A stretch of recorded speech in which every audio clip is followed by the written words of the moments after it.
ఏంటి అందరికీ నేను చెప్పాను కదండి పన్నీర్ టిక్కాని అది ఎలా రెడీ చేసుకోవాలో ప్రాసెస్ ఇప్పుడు చూపిస్తాను మీకు. ఒక చెంచా కారం వేసుకుంటున్నాను. ఒకటి వేసుకోవచ్చు, 4 స్లైస్ కాబట్టి. ఉప్పు తక్కువ వేస్తానండి, ఎందుకంటే కొంచెం ఉప్పు తక్కువనే తింటాము. సగం చెంచా ఉప్పు వేస్తున్నాను. పసుపు సగం,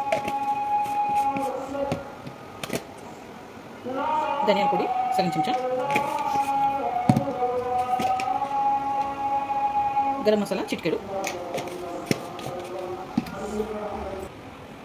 సగం చెంచా అల్లం వెల్లిపాయ పేస్ట్. ఇవన్నీ కొన్ని వాటర్ పోసి కలుపుకోవాలండి.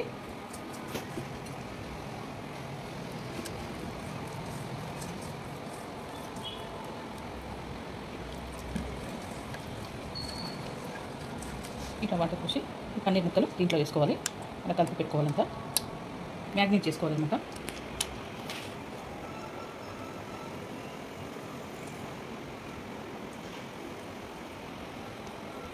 ఇలా మ్యాగ్నేట్ చేసి పెట్టుకోవాలండి.